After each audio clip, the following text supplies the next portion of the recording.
My name is Kimberly Elman. Welcome, and thank you for joining us this afternoon on behalf of Best Friends, myself, and our panelists to our webinar on shelter fundraising and finance. Today, we're going to speak with 4 industry leaders in shelter fundraising and finance. And our goals for this webinar are for you as shelter leaders to successfully, number 1, explain why a truly productive and impactful relationship between fundraising and finance is critical to life saving. Number 2, identify areas that your team needs to work on, both individually and collectively, to create this kind of relationship. And then lastly, describe what it really means to lead in each area and to lead collaboratively. But before I introduce our 4 wonderful panelists and get started, I just have a few housekeeping items. Please note that everybody is automatically muted for the presentation portion of this webinar, so you do not have to worry about accidentally unmuting yourselves. If you do have a question during the webinar, please type it into the Q&A box, but know that questions submitted through the Q&A are only visible on our end. The audience cannot see them, but don't worry, I'll make sure we see your question, we read it aloud and get it answered for you. We may pause a few times throughout the presentation to answer questions from the Q&A if they are relevant to the topic at hand. And then time permitting, we'll try and take a few questions at the end of our discussion.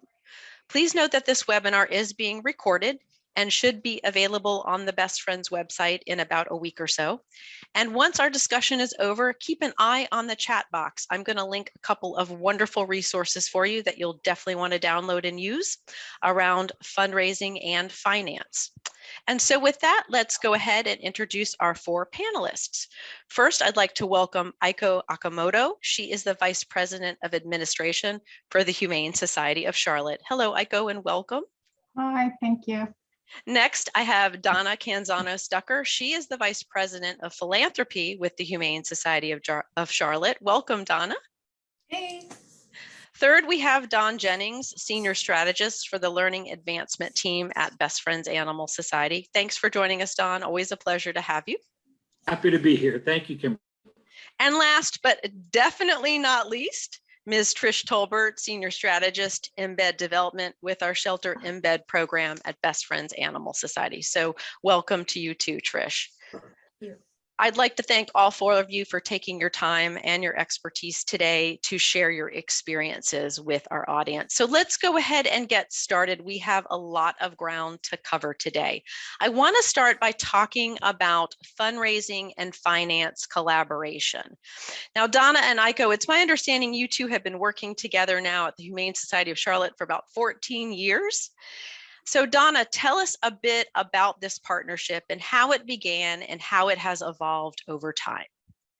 Sure. Again, thanks for having me. Aiko and I, we actually both joined the Humane Society of Charlotte in the same year. She started in February and I started in July, and it was 2008. And it was a unique situation because the team was really small. I was hired as the Director of Development, 1-person show, and she was actually an administrative assistant.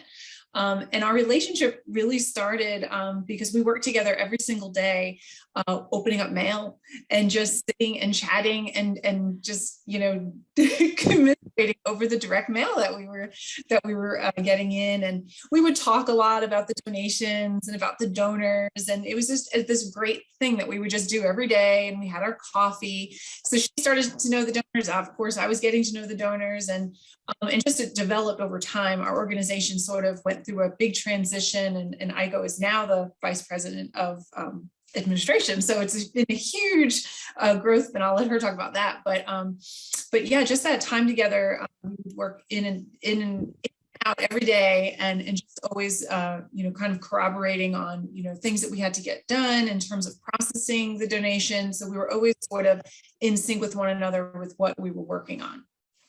Nothing like opening up direct mail together to form a partnership, right? So Aiko, let's talk about the special strengths of your working relationship with Donna. What are those and how have those translated into success and impact for Humane Society of Charlotte? Yeah, I mean, I think it's kind of what Donna mentioned, but when we started working 14 years ago, it was much smaller. It was just Donna was the only one fundraising, and we did have a finance person, 1 person at a time, but it's just there's not good system for coding, data entry, acknowledging donors in timely manner, the just online donations, what should we use cost-wise, all those things were just not built at that time at all. So it was just Donna and I were able to build all those basic structure from the scratch together, kind of doing it together. So I think it's just that just developed our trusting relationship, and it's just communicating with each other. It's just the little things, but hey, we feel very comfortable communicating all the time. And I think that's the huge, because sometimes it's just financing, fundraising department works in silo, but I think we are able to communicate with all the changes and ideas all the time. So I love that's- that. Yeah. Imagine communication, right? Versus working in silos or in opposition of one another. So you Right. guys have built the finance and fundraising programming at Humane Society of Charlotte quite significantly in your 14 years. Are there any major challenges you're still working on? I think it's always changing. Like there's so much growth, and we laugh because we always think like, oh, we're going to catch a breath now, and it's like, no, it's always something new and growing, and whether it's staff or it's programs or it's events, and we're in a capital campaign and we're going to be moving into a new building in a couple of months. So it's just always something, but we just, the backbone and the structure is there, knowing that we have that trust built on all those years of communication and patience with one another too, because we have very different styles. We recently went through the DISC exercise, and I am like very much a D, and Aiko is very much not a D, and she is a C, and sometimes I'm like, oh my gosh, can she just please hurry up with that decision? But then she's just like, can she just slow down? Like she's too much. Yeah. I think that's definitely our challenge that we're seeing is just like she said, there's a lot of changes happening in finance person or type C. I want to be like, can we look at the data and think about it? But Donna will be like, no, this is on our to-do list and we can do this. Like, can we do it now? And I'm like, no, I want to run some reports and look at the numbers and data and crunch numbers. So I think that kind of reconciling that difference is always a challenge. A work in progress, right? Yeah, and then mutual respect, Absolutely. At least we can talk about it like this. Exactly. Oh, and we make fun of each other about it too, so that's So both of you had previous jobs before coming to Humane Society of Charlotte. So based on those experiences, what did you bring from those to your current partnership that help you to work together now? Donna, I'll start with you, and then Aiko, you can add in. Well, I think it's just kind of patience and the willingness to learn, and realize that I don't know everything. I mean, I certainly, don't know everything about fundraising, and I really don't know everything about finance at all. So it's just sort of like knowing your role to a certain extent and being willing to just talk things out and experience things together, asking questions and and being inquisitive. I want to learn more about the mechanics of the accounting and all that. And Aiko would express a lot of interest in the donors and in the relationships that we're forming. So I think I kind of carried that over from other employment, where it's like, you just want to have that open communication and just sort of make everybody feel like they're part of it. I think, fundraising sometimes is just like, oh, it's all about, bringing in money. Of course it is, but it's celebrating too, like what the donors are actually funding, and then sharing those wonderful stories with the other staff. So then they get excited about it when, because a lot of times it would be like, oh, great, you got another check, who cares? But I'm like, oh no, but it's this person and we were working on them. And so we would celebrate those things together. Excellent. Aiko, do you want to add anything to that?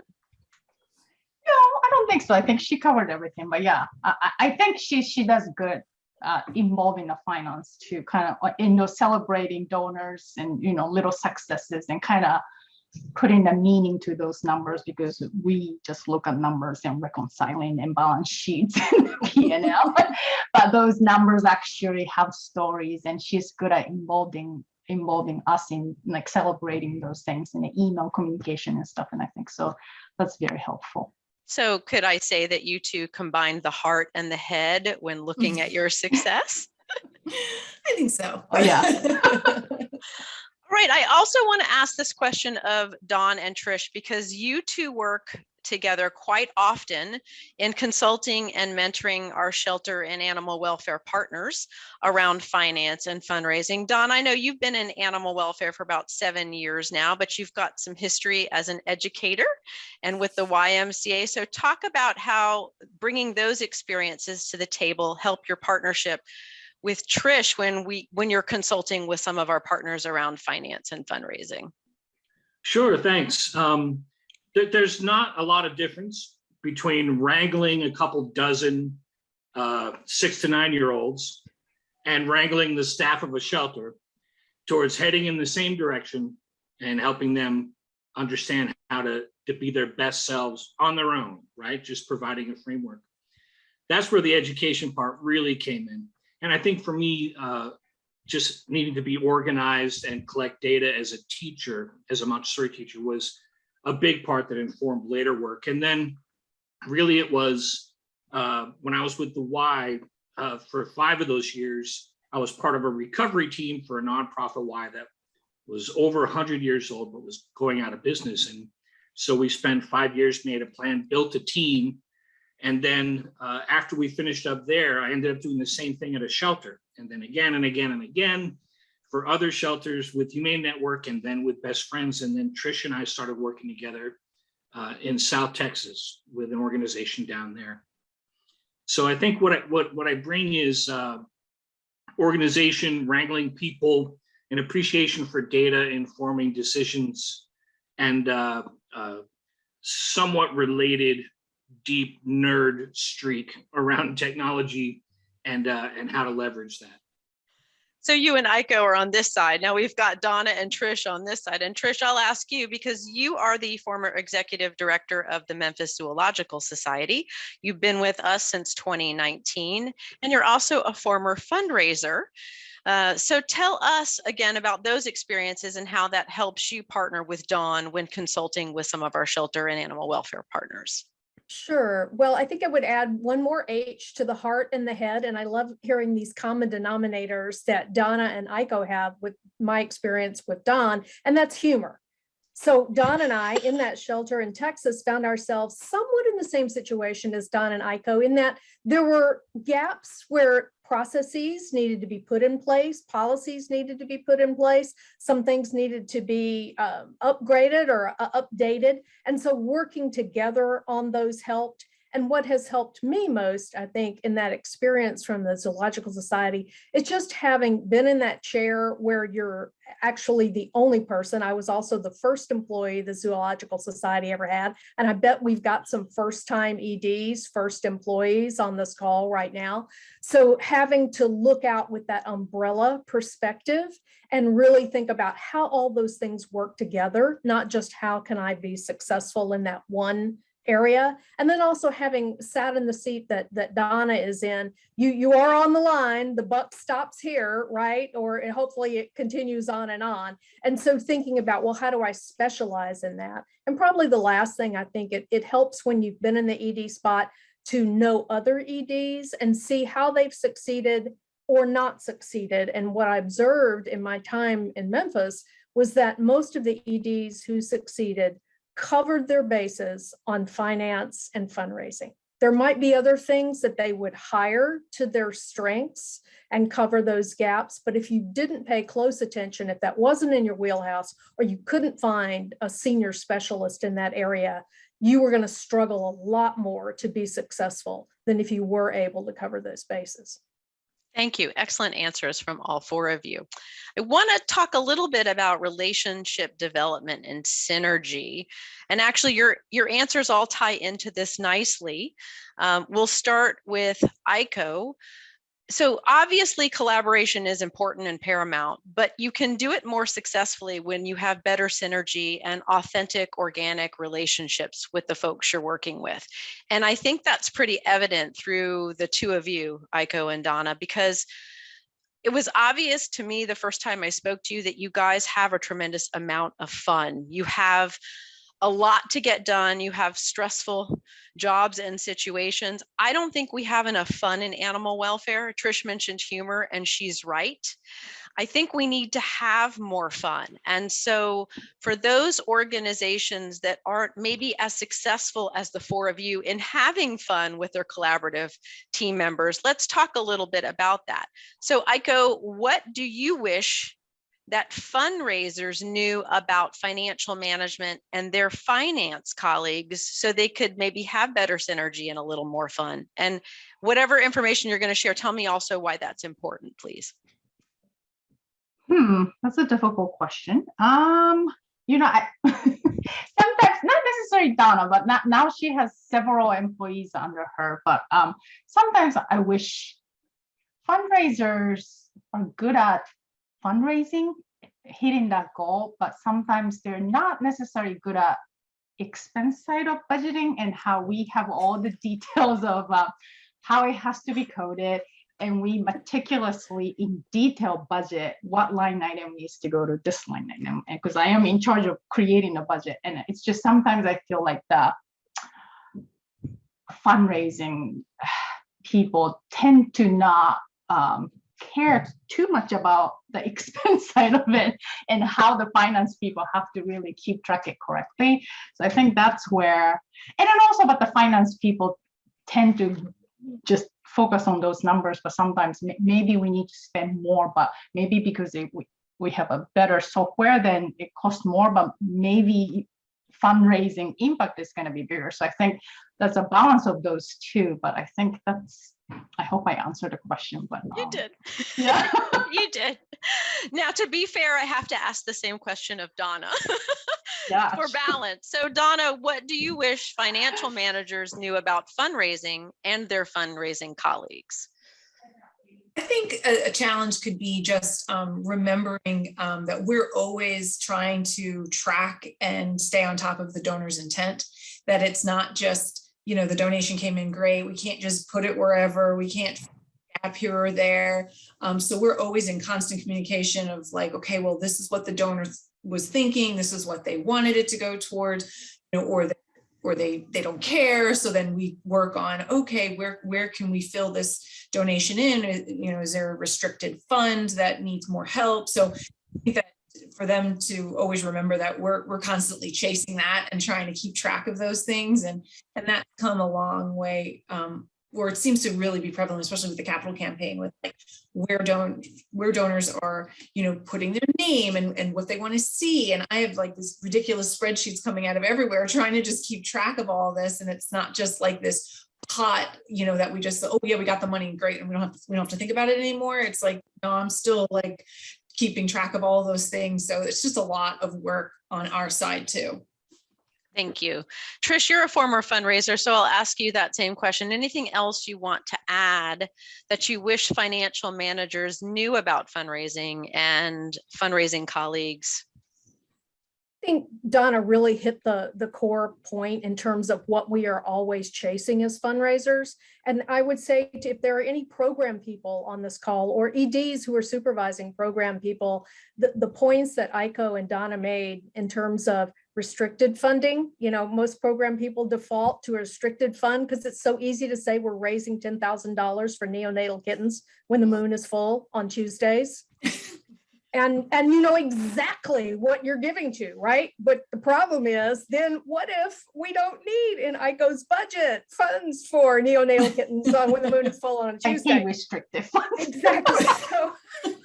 So, you know, I think this is where finance and fundraising can join hands and talk about that joint need for the black and white that Aiko and her team have, but working with donors, we exist in the gray. We live in ambiguity, as Donna pointed out, until we can really make clear that intent. And donors don't always write that when they send in that check or make that stock gift, and they be working through a third party who doesn't as well. So I think there would be, the thing I would ask of finance people is, let's look for the challenges we both face and figure out win-win solutions.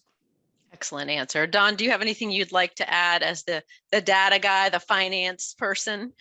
Yeah, I kind of fall into both camps on this. Aiko, your points were really great. Understanding that there's more than just, that the details are important to your responsibilities around budgeting. And it's so easy to be caught up in the story of fundraising that it's not difficult to forget that there are line items that need to be taken care of.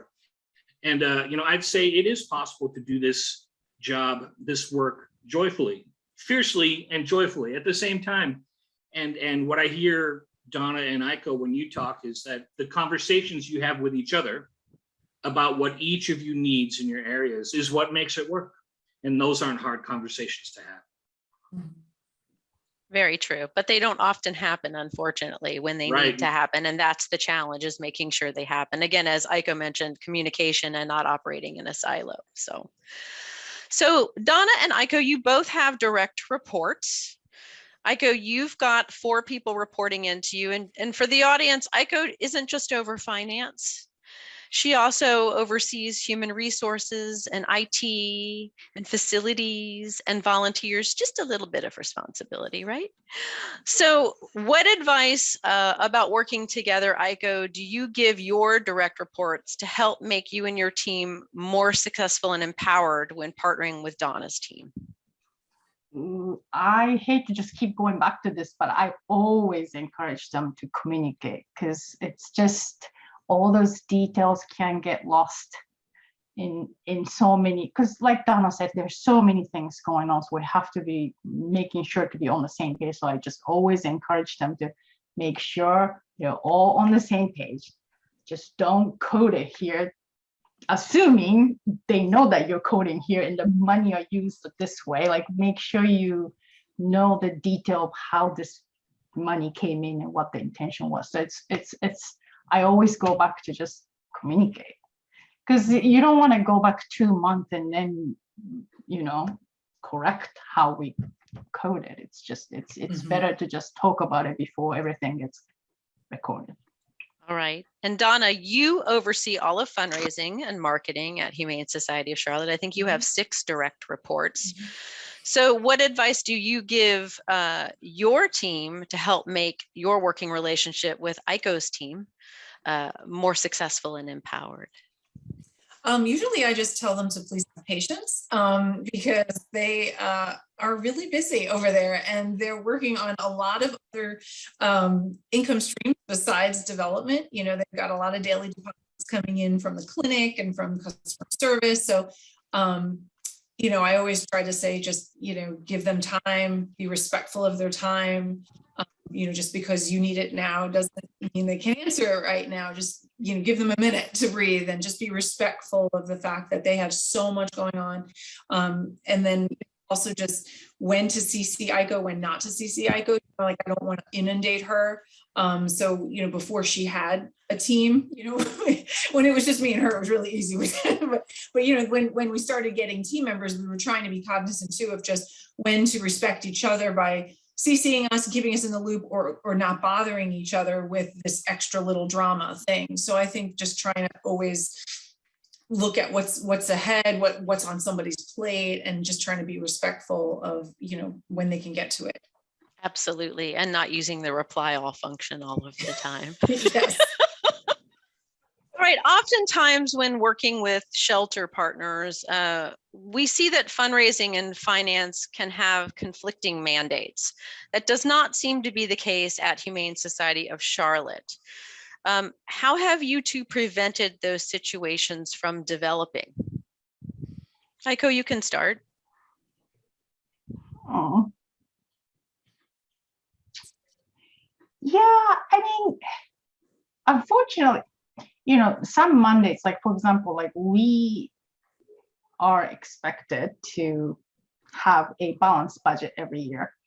And I think it's getting harder and harder these years, because I feel like our needs, at least for our surrounding area, needs are a little bit changing, and our focus is a little bit shifting to community outreach programs and humane education programs, all those things doesn't necessarily bring in a service revenue. So, but then you have to hire people to work on those programs. So just overhead is getting bigger. So when we look at the budget, you always just, you cut as much as possible, but that doesn't make that much a difference. So where you look at is, I always have to talk to Donna and say, hey, let's look at how, you're increasing all the fundraising this year, and can we add a little bit more on your budget to fundraise? So I think it's just I think the Mondays, I feel like we try to, all those demands come in and we always try to work together to come up with a solution. Is how I always feel. Like I always reach out to Donna and say, can we come up with a little bit more? Yeah. Can we have a way to do this? We always just come up with the strategy together, I feel like, Donna. Yeah, for sure. So we're very fortunate. We have a wonderful CEO, Shelley Moore, who's on the call.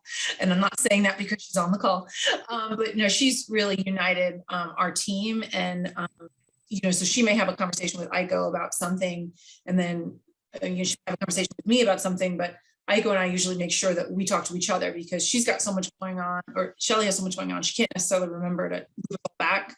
But we know that if we've had a conversation that was of real importance, for example, one-on-one, we're going to come together and just be like, okay, wait, so what did you understand from that? What did I understand from that? Are we all on the same page? So we always kind of go back, and we're lucky we're a small enough team to be able to do that. We kind of make sure we take the time to do that, especially around a budget time or things like that, because we don't want to go down the wrong road because somebody forgot to tell something. Absolutely. Thank you. So again, tying back to communication, making sure the left hand knows what the right hand is doing. So Trish and Don, you guys have worked with organizations where fundraising and finance have conflicting mandates. How do you suggest, I'll start with you, Trish, that they handle that? So I think it depends on who you are and where you sit. I know we've got a really mixed audience. We may have some people who are supervising only one of the groups that we're talking about. We may have first-time employees reporting to a board and you're handling it all, or we may have some board members themselves who are all volunteer. And I think your approach depends on where you are. So if you are an ED and you're alone in that situation, your board, your close committees, particularly your finance committee, I think are critical. I know when I was working with the Memphis Zoo, having a finance committee, a very small one, just 3 people, someone with a business approach, entrepreneurial. So not a lot of small groups default to an accountant as treasurer. Well, you can hire a bookkeeper, you can hire an accountant, but what you can't hire is business savvy and the knowledge that it takes money to spend money. So I was lucky enough to have a treasurer who was also willing to head up a 3-person finance committee. And we had essentially someone from entrepreneurial background, which was that treasurer, someone from a corporate finance background, which gave us the larger picture. And then we put on that group the biggest devil's advocate we had on the board. If we could get an idea past Lynn, we could get it past anybody. And we could be assured that we weren't just getting it past somebody, we were getting it vetted in the best possible way.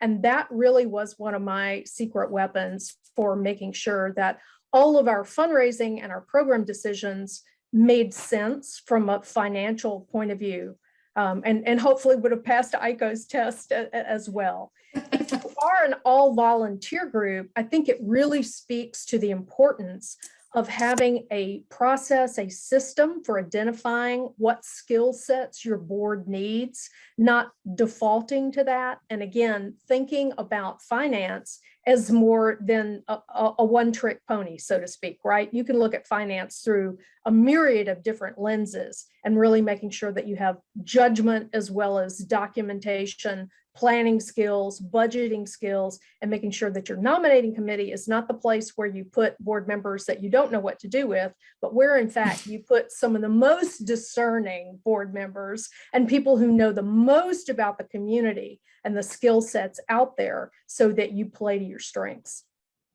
Very sage advice. Thank you. Don, would you like to add anything to that?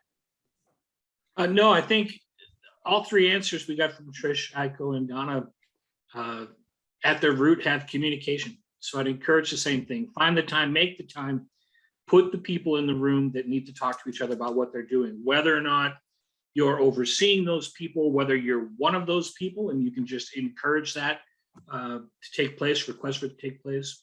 Communication is the key. Absolutely. And that is a perfect segue into my next questions around communicating a vision. Thank you, Dawn. So each animal welfare organization should communicate a vision for how the overall organization wants to be, what they want to become, right? You've got your mission, you're talking about where you are today and what you do, but your vision really talks about where you want to go, what you want to become. It's also equally important for each team or department to communicate their own vision. So everybody on that team is working towards the same purpose and goals. So let's start with the Charlotte, Humane Society of Charlotte team. Donna, how do you communicate your vision of how your team should be working and collaborating with their counterparts on Aiko's team?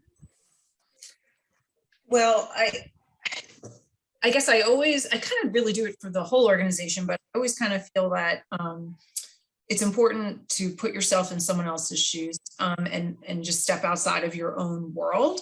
So we do that, by, again, kind of looking at other people's calendars, being cognizant of what they have on their plate and how to kind of work with them, but also just volunteering in other areas of the shelter. So that's something that I've always encouraged my new employees to do, is like, I want them to work up front in customer service. I want them to clean the kennels, because I want them to be able to communicate that to a donor about how it's important, why we need a new building, and then, so I think it's just that, kind of really, in a way, like that servant leadership, like just get in there and just, you're there as a servant to the animals, of course, and to the donors, to each other, and not to forget that you are serving your fellow staff as well, and just sort of, communicate kind of the whole big picture of where all the money comes from and how it comes in and the role that they play in the pie. And I think it really just kind of puts it in perspective of like, okay, wait, this is my position in the organization, and then this is how I can kind of relate to all of my counterparts, whether it's in finance or wherever. Thank you. Aiko, how about you? How do you go about communicating that vision to your team to collaborate with Donna's team and the organization as a whole?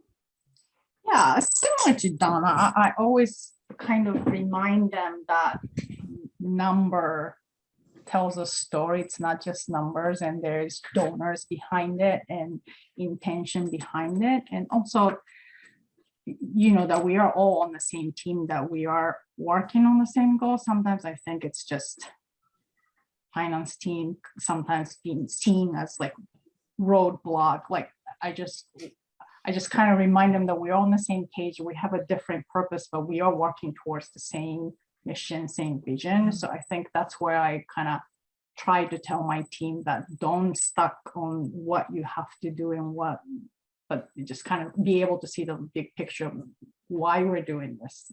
So I think it's very similar to Donna. All right. How about communicating or ensuring that vision is being carried out day to day? It's very easy kind of, from the 30,000 foot view conversation we're having, it's very easy to talk about how you would communicate that vision, but how do you ensure that that vision is being carried out day in and day out in a sheltering world, right? Particularly during kitten and puppy season. Donna, you can go ahead and answer. I mean, I think it's just in the proof of just the daily, emails and the daily, meetings and the, just like, how's the communication going? Or I'm seeing, are my staff getting frustrated about something? Are they coming to me with issues? And it's like, okay, well, like, let's talk about that. Like, why do you feel that way? Or why is that person annoying you? Or, why do you feel like there's a rub somewhere, and like, so we try to talk things through, and we both have, Aiko, I know has this too, but very open door policy, very much like, let's talk about it. If something is weird, like, and I feel like we kind of nip little things in the bud, hopefully before it gets out of control, because everybody's going to annoy somebody at some point in time. Or, sometimes you just we were saying communication is great, but if you don't like that person, like as a person, like that can be really hard. Aiko and I are very fortunate. We actually like each other as people, but, and we're friends, but not everybody's going to be all friendly. And so I feel like it just kind of comes down to, well, how are they getting their daily work done? Are they stumbling upon something? Are they frustrated about something? And then how do we kind of get through that on a day-to-day basis to then make sure it's tying back up to the bigger vision? All right. Aiko, do you want to add anything to that? What I would add is that my team has been very lucky or unlucky, whichever how you take it. But right now our shelter is so small that all of my team is right there in the middle with everything is happening, foster team, intake team, adoption, everything is happening right there. So my team is very exposed to everything that's going on in operations. So I think that's been very helpful to them of, what your job is just looking at numbers and reconcile. But when you look just next door, there's a lot of puppy, kitten, all those seasons, how busy they are working. So I think they understand how hard the operation team is working as well. So I think that's very helpful to be just really exposed to that, every day in person. They can feel it. Absolutely. So Trish, you've worked with a lot of organizations over the last several years. What advice do you have them in terms of making sure that their vision is carried out day to day? We can get in the weeds sometimes in the sheltering world, particularly during COVID challenges and staffing shortages and everything that's going on in the world. So what advice would you have to ensure that vision is carried out? Just taking 15 minutes a week to look ahead. You're absolutely right about the weeds. And one things that I've noticed, and other colleagues that have come from other areas other than animal welfare have noticed, animal welfare is so focused on how can I save the next life? What can I do in the next hour or 30 minutes? All of which is good. Where we have to make that integration is both finance and fundraising require planning. We've got to do the Stephen Covey, begin with the end in mind, and how do we reverse engineer? And I think if anybody, a writer friend of mine once said, anybody can do anything for 15 minutes, right? So just do it for 15 minutes. You may find that you're in it and then you do it for 20 or 25 minutes. But if all you can give it is 15, do that and say, what will I do this week to help that vision stay in front of my folks? Or even better, what will I do to help make sure that how my folks are thinking about that vision? Again, catching people doing things right, so much harder than catching people doing things wrong. Who could I call out for that? We always had people across the zoo, several acres, different facilities, but just doing a flyby, just taking 15 minutes and swinging through your various areas and catching people implementing that vision on a daily basis, calling that out in any meeting or just calling it out in front of peers, I think helps ensure that the vision stays present and real and isn't just something you wrote down a year ago and stuck in a book on a shelf. Absolutely. Gathering dust. Mhm. Dawn, any other words you'd like to add in terms of laying that solid foundation for ensuring the vision's carried out? Sure. Trish, you mentioned making sure that it's something that just doesn't sit on a shelf. Out of the dozen or so organizations that I helped with recoveries over the last several years, the vast majority of them had done no recent work on what their mission really was, what their vision for fulfilling that mission, what their expected goals were. So it's really hard to have conversations with staff about, I need you to be reflecting our mission, to be true to our vision, if as an organization you don't really know. You have a general idea or a broad idea. And Trish, like you said, a lot of times it just comes around to what's the next animal I can save? What's the next animal I can save? And that happens with a lot of small to medium-sized organizations where they were founded for an immediate need. And so saving lives was a concrete thing to focus on. But at some point, I would encourage strongly any organization to go through the exercise of creating a mission and a vision for your organization, because they're super useful in calling back to. And then what you do is you model that with your staff. Any question, almost any question could be answered by your mission. Does it fulfill our mission? Is it part of our vision? It sounds kind of goofy to be asking yourself the same question over and over and over, but it is super helpful.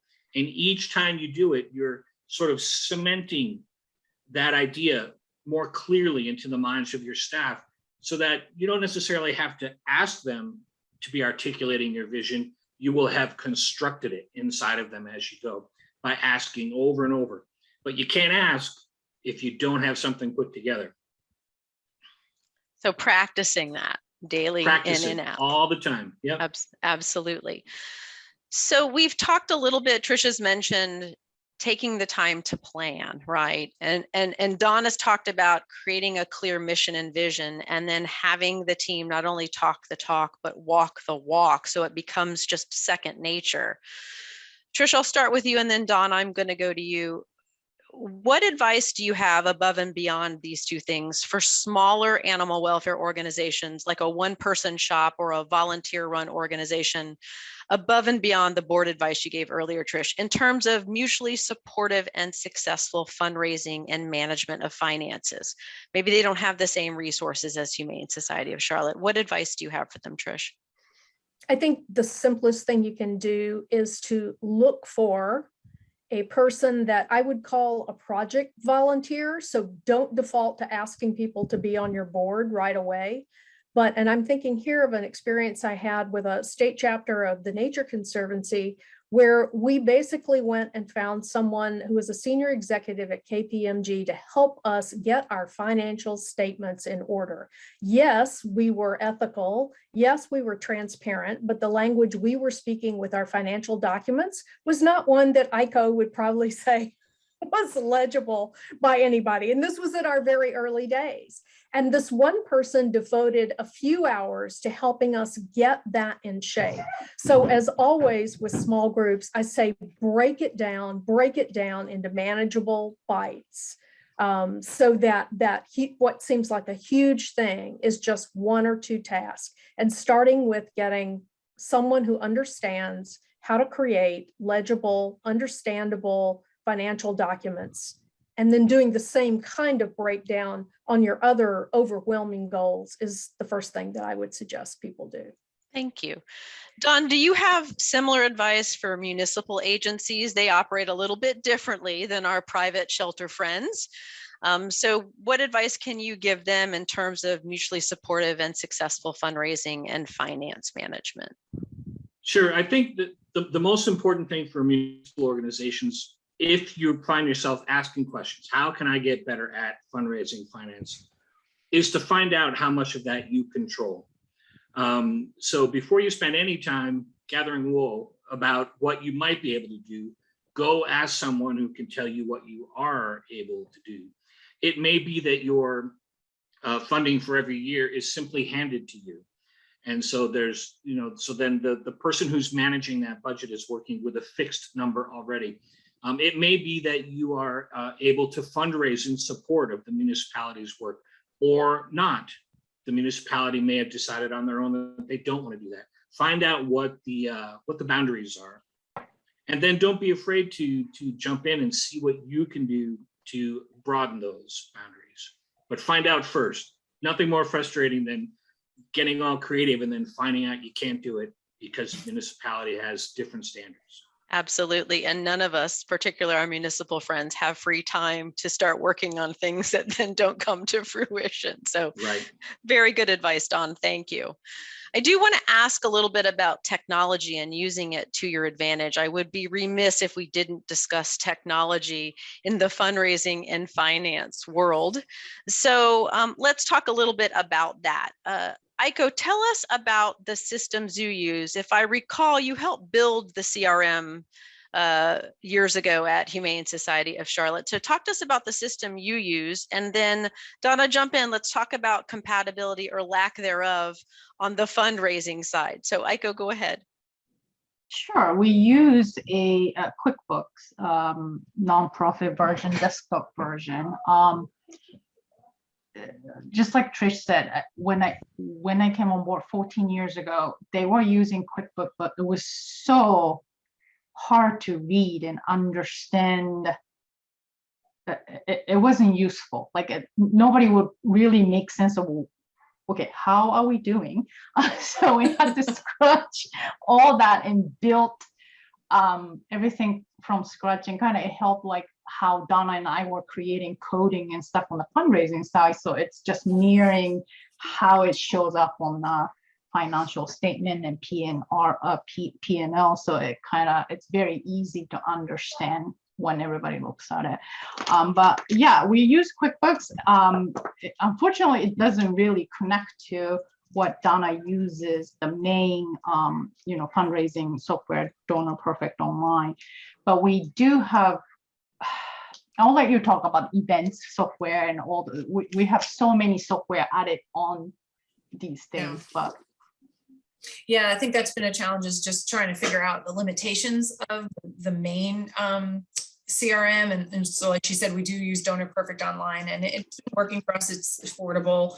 We've looked at different things throughout the years, and we always kind of go back to it as probably being the best option, but it does have some hiccups. And so we have to like look at other technology for auction software and event management and peer-to-peer fundraising. So, sometimes my team gets very zealous of like, oh, let's look at this, or let's get this software. And my first question is always, hold on, let's stop there. Let's engage with Aiko. Like, one, will it be able to talk to everything? Is her life and the accounting, world, is that going to completely fall apart? Are we going to be able to track these donations? And sometimes after meetings, we realize it's not going to work, because thank goodness, Aiko and her action was able to say, guys, you forgot to think about these things. So we're so excited about the user interface, where we forget about all the back end that goes along with it. So that's definitely been challenging, is just sometimes to kind of rein them in and make sure everything that we use is compatible. And then Aiko, so the queen of remembering what the processing fees are on various pieces of equipment. They always get disappointed when they come up. 100% plus 30 cents on every transaction. You sure you want to use this software, because processing fees really high? So it's just kind of like, of course we always want to expand the technology, and my team has actually been really wonderful with reaching out to other agencies and taking so many different Zoom meetings and webinars on all these different platforms. So I definitely give them credit, because they're always out there trying to, enhance our work through these different, software packages. But at the end of the day, it's just, it's nice to make sure, Aiko has blessed it before anybody goes a little too far down the road. Thank you. Donna, we have a question. What donor software did you say that you use at Humane Society of Charlotte? Can you repeat your donor software again for the audience? Sure. It's Donor Perfect. Thank you. Appreciate that. Do the two of you have any advice in the next minute or two for other organizations, be it large or small, about making technology work for both departments or areas? Aiko, any advice you'd like to impart? I think what Donna mentioned, unfortunately, I think it has to work for both. Just finance-wise, sometimes it's very hard when there's so many different types of revenue coming into one bank, and it's so hard to reconcile. So sometimes it just has to make sense on both sides to. Yeah, I think it's just a communication. Like Donna was saying, that I really appreciate how her team always involve me when it's really not related to finance. It's just a fundraising software or anything, but they involve me like, hey, we're thinking about this. How does the back end look like? How does it come into the bank? This is what they're saying the processing fee is. So I think it's very important that whatever the software you use kind of works for both fundraising and finance side. Is the important thing. Okay, we do have another question. You had mentioned event software, Donna, and auction. Are you guys using a particular software for auction and event? Yeah, for right now, our Pet Palooza event, which is our peer-to-peer fundraising, we're using QGIve. And I believe with our gala, I'm blanking now on the. Gala, we use QGIve too. Did we use QGIF for Gala too? Yeah. I feel like there was something else. But yeah, QGIF is definitely our primary. And if I think of anything, I'll chime in with that. That's fine. We have a few more minutes. Trish, any advice that you have for other shops about making technology work on the finance and fundraising sides? And then Don, you can jump in if you want to add anything. Well, I want Don to speak about, he's got a couple of very specific software suggestions. And, you know, at Best Friends, we try hard to talk about how to choose, not what to choose. But Right. then sometimes people just want to know, what kind of software does Donna use and Aiko approves of? So Don's got some, I'm going to leave that to him to say. Perfect. But I think the thing I would add is what this requires is really getting the appropriate decision makers, and you start with whose decision is it, right? In the room and saying, what are the outcomes we want, right? Not starting with the question, what software do we want to buy, but starting with what do we both need to get out of this in terms of information we're going to use, decisions we've got to make. And we will put, Kimberly and I will put some resources in addition to the e-learning. We've got some very nice short playbooks, one on choosing technology for nonprofit animal welfare shops. We'll get those in. So with that, I'll turn it over to Don. Thank you. Thanks, Trish. Yeah, you know, it's important to remember too that with the dozens of small orgs I've worked with, there were a number of stumbling blocks around engaging technology that could help them be more efficient, use the little resources they have to get better outcomes. So if you're uncomfortable with technology or opening up into that, the first step you need to do is embrace it. Embrace it to whatever level you can, and understand that there's steps to adopting some of these things. And it's like, you know, when you buy a treadmill and it's for exercising, but you end up hanging all your clothes on it all the time. So buying the treadmill didn't get you healthy. Subscribing to a donor management platform is not going to manage your donors.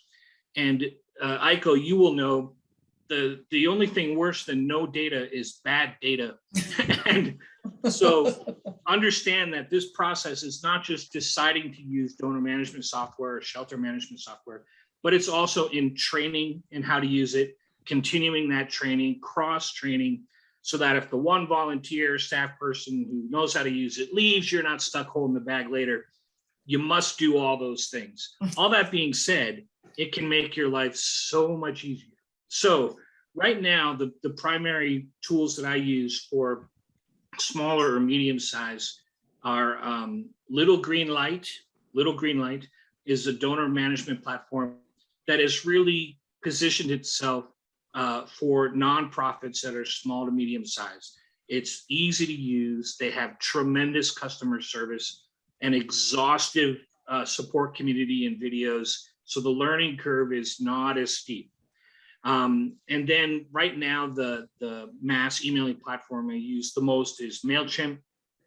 They're cost effective and they have tremendous support and they play nicely.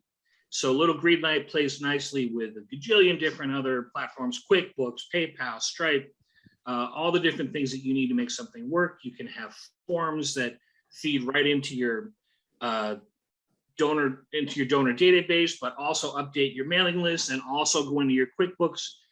These sound magical, right? And in a way they are. So take the time, if you're hesitant about these things, to either ask someone to tell you or learn for yourself what they can do, because just not doing it because you're not familiar with it, you're leaving a lot on the table. Thank you, Don. We do have a question, and you mentioned MailChimp, but any additional recommendations on good and possibly free communication software for staff besides email? For staff, so I'm assuming if you mean like say via phone, right? So group texts are a really easy way to communicate back and forth with staff. Additionally, apps like WhatsApp, if you want to put it together and use it. I mean, you could get a big giant solution like if you're engaged already with Microsoft Office that then has Teams that's built in, it can be on phones. But honestly, any secure chat app that you would use on a phone, to me, feels like the quickest and easiest way for staff to communicate.